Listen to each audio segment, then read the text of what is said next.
Wound me. Heal me prequel. I met Jordan in my second year of medical school, but we did not start dating until a year later. I was a bit scared of commitment at the time, due to being hurt several times when I was in high school. I tried to date, but as soon as things started to take a more serious turn, I would end up withdrawing. That was when I realized that it was unfair for me to keep on dating people and hurting them. So I decided to stop dating and sleeping around. Needed to deal with my issues. He had just transferred from another school and posed a threat to me since I was the best student in my year. A small academic rivalry took place between us, but it never got too intense. We soon became very good friends, but what I did not know was that he was crushing on me. And when my friend said something about it, I thought they were joking. He was too cool for me. One day, he asked me to come with him to a fundraising event where they were doing for orphans who could not afford healthcare. That was when he confided in me that he grew up in a foster home and was going to the medical school on a scholarship. I admired him so much for going through his struggles, yet still managing to make something of himself. His confiding in me led to the both of us developing deep feelings for each other. I could tell him anything and he would never judge me. This led to nights spent confessing to each other and cuddling, and slowly we became very important to each other. I tried to be stubborn and ignore my feelings for him, but that was very stupid of me, and eventually, we began dating. Our honeymoon phase lasted for a very long time, and it never felt as if anything could go wrong. We got more comfortable with each other and had small fights, then bigger ones, but that only brought us closer to each other. When we were doing our internships, unfortunately, he got his in a different city to mine. We were both exceptional students, and the hospitals that chose the both of us were good ones. Even though they were in different states, this was the most major hurdle for us to overcome. And we ended up breaking up. In between the internships and life, it became very difficult to maintain the relationship, but we remained friends. When we were now doctors, he let me know that he was back in town and working at a children's hospital, and it was like he had never left. I was still as drawn to him as I had been in the past. We ended up dating again. The fact that even distance and time could not break us apart only proved to me that there was something special between us that would never fade. So about 6 months after we got back together, we mutually decided to get married. It was not some romantic proposal. We were both very boring when it came to being romantic. One day, we were discussing moving in. Then I brought up the idea of marriage, and he said he had been thinking of the same thing. That was the thing about us, we were always on the same wavelength. We had a small ceremony on my parents' farm, since they insisted, after we refused them throwing us a wedding on a yacht. The look on his face when they said that was hilarious. I could see that he was thinking of how much pollution that would cause. It might have been cliche, but when people asked me how I felt on that day, I would say that I was very happy because I got married to my best friend. Married life was bliss. Even though our shifts conflicted sometimes, we made it work. About a year after we got married, he told me that he had gotten another job.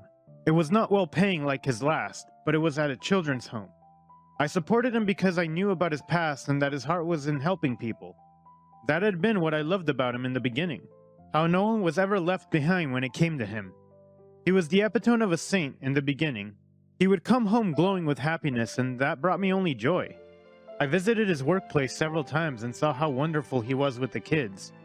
There were a few who had been abandoned while sick, but he helped them become healthy once again. But then he started to work extra shifts, and I could see that it was draining on him. He explained to me that there was a larger intake of children, so he had to work even harder. I did my best to support him emotionally, but it began to feel as I was losing him somehow. There were times where he would go out of the house to answer phone calls, something that he had never done before. My mind did go to the possibility of cheating, but I chastened myself as the mere thought. He might have had his flaws, but he was not a dishonest man. This is when the threats started coming. Even though they were cryptic in the beginning, I received a message from an unknown number warning me to stop my husband from working at the children's home. I asked him about it, and he told me not to worry. It was just some developers who wanted the land. One of his flaws was that he would hold on to something and not let it go once it was in his heart. There was a time when it looked like he had been beaten up, but when I asked him, he told me the story about running into a wall. I called him out on it. I was a doctor, and I knew when someone had been beaten up. But I knew that trying to stop him from working there was not going to work. His heart was set on the place. I talked to the directors at the place, and they told me that some big company wanted to develop the land and were offering peanuts for it. Money that would not be enough to relocate all the children. I told her that I would get a friend to help him file a lawsuit, but I needed her to suspend him for the time being. He tended to get too passionate about things, and I did not want him to get hurt. They agreed to let him go. I thought that was the end of it. But then, he was furious, and because he wanted to be part of the process to go after them. But he was suspended. I managed to calm him, then we went to bed. But what I did not know was that he was planning to sneak out that night. I got a call in the middle of the night from my workplace telling me that my husband was in the hospital and there had been a fire at the place where he worked. When I got there, he was barely hanging on to his life. What I found out was that he had gone there to check up on a sick child he was worried about. Someone started a fire at the place. Everyone got out, but he was there for too long and inhaled a lot of smoke. I was by his side and refused to move despite what my colleagues said to try to get me to rest. Later on, he woke up. He told me that he loved me and he was sorry, but his heart would never allow him to abandon his needs. He had told me that he needed me to move on after him and be happy. He passed away soon after. His last word on his lips was my name. I felt something in me die as his life faded. I screamed, cursed everything, and begged him to come back, but he was silent. It was difficult for me to bury him. We had been together for such a long time, but that time was not enough. We had so much to do and say to each other. I remembered feeling like I would never be okay again. No one would ever own my heart again after him. An investigation was done into the burning of the orphanage, and the culprits were caught. It was the developers. They had to pay a lot of money to the directors of the orphanage, and the man who ordered for the place to be burnt was arrested. Many believed that it was just the efficient work of the investigators, but I felt that he was there to make sure justice was served. It took me a long time to be even able to enter the hospital again without having a mental breakdown. And when I finally went back to work, they never assigned me to the room that he passed away in. They say time heals, and that is true. I stopped wishing. I would follow him to where he was, and I took each day as it came. Eventually, it did not hurt too much to think of him, and I got used to being alone. One day, a man came in who had just gotten a mild heart attack. He was around the same age as me, so I found it surprising that he had a heart attack. But once the test results came back, I understood. While I was checking up on him, he was talking a lot. For someone who had been near death, he did not shut up. But he was not the straightest patient that I had. When I came back later, he was much sadder. He confided in me that a guy he came with had ended things with him. I shouldn't have, but I talked about Jordan with someone who was not family. My relationship with this patient, Will, grew into friendship, but I did try to keep our interactions to a minimum due to ethics. When he was discharged, I thought that that would be the last I saw of him, if his condition did not worsen. I was surprised at the end of the day to find his phone number in my pocket. We had grown close and there was a bit of chemistry, but I did not act on it. Mainly for two reasons. I felt guilty about feeling anything remotely romantic for anyone other than Jordan, and I was his doctor, so flirting with him was wrong. I thought about him for a whole week, unable to forget what a ball of light he had been. His silly jokes made me laugh for the first time in a long time. I finally gave in and decided to give him a chance. Maybe it was time for me to move on after all. I called him and set up a date, which actually went well.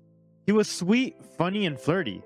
I could not help flirting back. He told me about his family and how he wanted to try and make a name for himself without his very successful parents.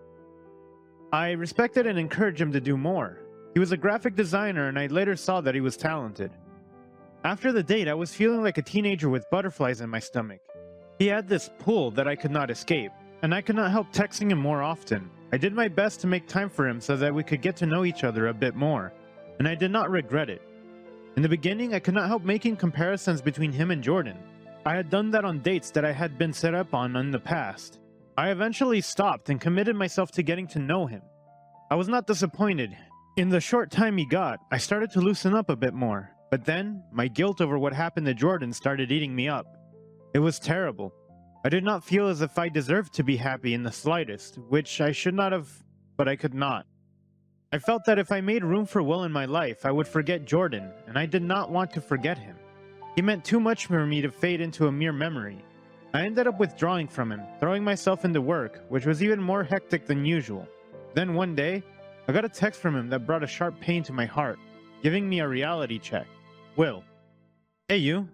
We have not spoken much lately. Just checking up on you, to make sure that you're okay. I thought something was going on between us, but I'm sorry, I guess I was wrong. Just as I was about to reply, I saw the time. I had to go in prepared to assist in surgery. It was only hours later that I got a chance to talk to him. I apologized for ghosting him and I asked if he could see me when he had free time. But then he told me that he was having chest problems. I panicked and I got very scared. The doctor in me told me to calm down. But then there was me, the person who had been falling for Will for several months, who could already feel the pain that came with losing someone close to me. I was already at the end of my shift, but I called for an ambulance to go to his house. When he came in, he did not look well. I was stumped. It was then that I realized how much I cared for him. When I found out that he was okay, I was so relieved. When I went to see him, he was a bit cold towards me, hitting me with a, "Look at what the cat dragged in," which I did deserve a lot, to be honest. I had not been transparent with him. I had kept him in the dark, but when he finally warmed up to him, I asked him to be my boyfriend. "Are you sure you're ready?" he asked. "Yes, I am very sure that I am," I replied. He sat up and we shared a kiss, which was when his sister walked in, nearly giving me a heart attack. I guess being dramatic ran in the family. When I left, I heard her demanding details from him, and I could not help chuckling. I felt so happy, as if I was walking on clouds. It might sound strange, but I felt as if Jordan had given me his blessing so that I could move on. The next morning after, Will had been discharged. He came over to my place and we hung out. For the first time, I spent most of the time fussing over him, which he seemed to enjoy a bit too much. He was not the only one. We were already so comfortable with each other, so we naturally fell into the habit of cuddling and kissing at every opportunity. Being in a relationship with him was one of the best decisions I had ever made. He made up for my lack of romance, and I was his voice of reason when he had his head in the clouds. I would say we perfectly matched. The first time we were intimate, it was a big deal for me. I had told him the full story of what had happened with Jordan, and for once, he did not talk. He listened. Then he had held me for the rest of the night. Even if I instated that I was okay, his reply was, "Just because you're a doctor does not mean that I cannot take care of you. And someone once told me that when you're not doing great emotionally, it could affect your physical health." He threw his words back at me. The following night, it happened on its own. We were intimate.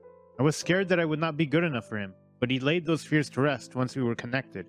And when we reached our highest point, his name was all that could come out of my mouth.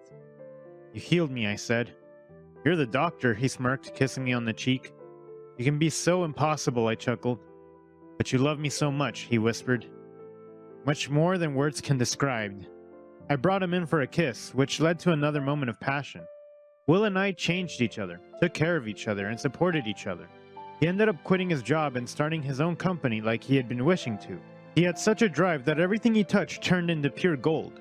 I woke up every day next to him and I was filled with joy. I never thought anyone else would own my heart again, but I had been wrong. He had never given up on me. He had coaxed me out of my shell. I had been hiding in and shown me the light.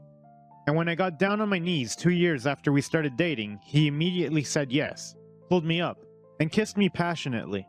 "And I thought I was the romantic one," he whispered. "I plan to give you a run for your money," I chuckled. "I cannot wait, my future husband."